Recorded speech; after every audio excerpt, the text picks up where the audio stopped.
Hello and welcome to Sons of the Africa TV. My name is Wana Patrick Eje, and today we have an important personality with us, one of the few visionaries that are championing social change in our society today. Shall we get to meet her?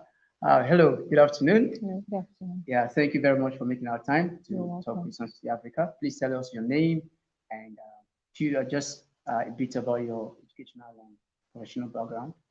All right. My name is Rosemary Jacob. I grew up in Suleja. I'm from a family of six, and I studied in the Federal University of Technology, Mina. Graduated 2014. Now working with FCTA, Federal Capital Territory Administration. Been working for quite a while now. All Yeah. And one of my few characteristics is that I love charity. And I started charity even before I officially started. So officially started is before I started my foundation officially. That's what I mean. So I've always been into charity. I've always loved charity. So that's something I do effortlessly. And I decided to make it official by starting up a foundation. All right. So you are the lead director of Ladi Foundation. Please, can you tell us a bit about Ladi Foundation and what you do basically as an The Ladi Foundation is a charity organization, basically non-profitable. We launched it during the COVID-19 period, COVID-19 lockdown period. We had always been doing charity, my family, myself, my mom, my siblings. So we've always been into charity, but we launched it officially in 2020 when the coronavirus was all over the place and the whole world was on lockdown. So I kind of went out with my siblings. We were going for a walk. So we saw a couple of people, like on different occasions. Like the first time we met an old man, he was lying down on the floor. We thought he was dead. So I asked my younger ones to like go find out what was the problem, to look at him, if because I work in an office where if he was dead or he had serious health issues, I could make a call and they will come pick him up, take him away. Or if he was like a mad person, I could make a call to one of the officers and they'll come pick him away. So we found out that nothing was wrong with him. He wasn't dead, he was alive. But we got chatting with him and he said since the lockdown, he has been very down. He does manual labor. Since the lockdown, people were not going out, so he couldn't make ends meet for himself. So he had walked from, I can't remember the location, from one very far distant location to where we met him. And he was exhausted. He had no money, he had nothing. So he couldn't walk back to his house. And that was in Gwarimpa. So we were like, okay, okay. We picked him up, gave him some money to transport himself home, then got his number the next day. When I got home that night, I couldn't sleep. I think that was the second time we were meeting somebody like that. I couldn't sleep. So I was like, I do foundation. Yes, I help people around me. Even if I don't know you, you have a problem, you don't have food, I like to help, you're sick, I like to help. I was like, why don't I make this official? I could do something. I have good contacts. I could make use of my contact to reach out to people. So I the next day I posted on my status on WhatsApp for my contacts to like help if they have anything they could give out to the less privileged, if it's food, if it's money, if it's material, whatever they could donate for us to reach out to the less privileged around me. And I got a very quick, under in less than a week, I had raised a very serious amount. even though I've been doing charity with my own Yeah. finances. So I was like, wow, this is really great. I got to find out that there are lots of people that they were looking for how to reach out to the less privileged, but they didn't know how. Big people, not just ordinary people, big people. Some had money, they had bags of food in their houses, but they didn't know how to reach out to people. Those were my contacts, and they called me, were like, oh, Rosemary, thank you, please. I have this in my house, I have that in my house. I've been looking for how to reach out to people. I didn't know how to do it. Please come over, come get this, come get that. So people started donating food, donating finances, donating clothing, bed sheets, and all that. So we went round in less than 1 week. We were able to raise something serious. So we started going to villages, different villages. We went to Ijagbagi, we went to Boari, we went to Suleja, we went to Bape, we went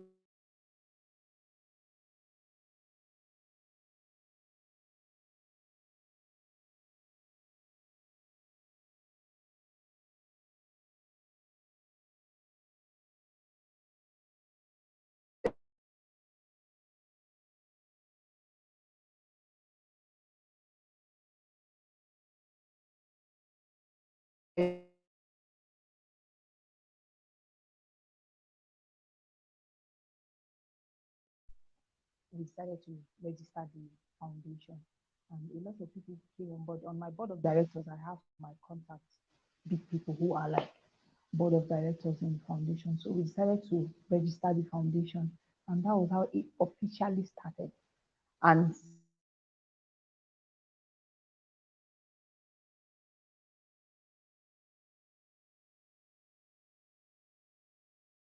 say to people on our list that we feed every month. We have families, we have those that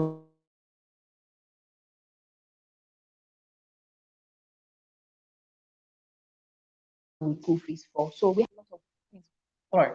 From what you have said so far, it's very clear that the services your organization renders cuts across all denominations and groups. Yes. But is there a particular group of people or denomination your foundation is focused on, in your services and activities? I would say the I think the group of people I really want to focus on is girls, young people, girls majorly. But I want to cut across everybody if I can. Yeah. But my focus should be majorly girls Okay. and how to educate young people. All right. I would like to streamline it to girls, but I can cut across any group. All right. Yeah. For a project of this magnitude, and we over time will come to realize that one of the biggest challenges of humanitarian organizations such as yours, Ladi Foundation, is a issue of funding. Yes. Yeah. So we would like to know, how have you been able to cope? How have you been able to do so much, in such a short time? Like you said, you just started, just not quite long, and so much have been done already. How have you been able to do that? Okay, there's no much, no matter how much I have, I still want more. I still want to do more. No matter how much I am doing, you will always aspire to do more. So I would say financially, I think financial challenge is what we have basically, because only me can do so much, you know. So, but with how I get funds and sponsors are basically my contacts. I work in an office where I have opportunity to meet a lot of big people, and I was raised by a family that love relationship. We don't play with relationship. If I meet you today, I build a relationship and make it look like you're my family member. So I have this grace that when I meet people, I usually establish good relationship with them. So that has helped me and has also helped the foundation because my sponsors are basically my clients. I meet you today, I get to know you, I talk to you. The next thing I tell you, I have this project, I have that project. If you want to come on board, most times people just hop on board Because like I said, there are a lot of people that have so much. They want to give, they don't even know how to. They don't know how to do it. So they look for people, foundations like mine, Yeah. and I'm sure you have, I see one too. They look for people like that and they pump it and then we channel it and make it get to the end users. So I get my funding from my clients, my contacts. Basically, they donate money to the foundation, anything. All right. It's good to hear you say you love to build relationship with people, and I hope that maybe before I leave here, that would be established as well. For sure. Well, Your family now, as long yeah, as of I've course, met you, your yeah, family. of course. That was on the lighter note. Anyways. All right.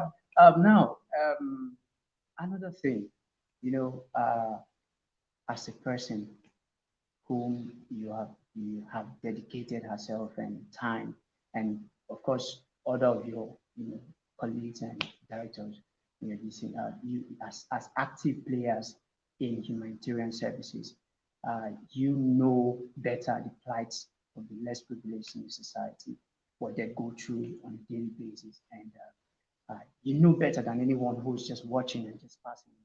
Yeah. What approach can you know, advise, or should I say suggest, for either government or individuals that are well to do to take on, to actually create a better future for these less privileged people that we have in our society today? What is the best approach, to actually include these people in our future society?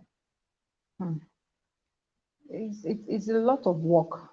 It's a lot of work from the side of the government and from the side of the privileged few individuals we have. It's a lot of work. I don't want to go into the government side because I have little power to handle that. I have little power to handle that. So, but on the individual aspect, Yeah. on the individual aspect, I would say as a person, I use myself as an example. Yeah. I see everything that comes to me, I see it as a blessing. I wasn't born with a silver spoon. I'm from a very humble background.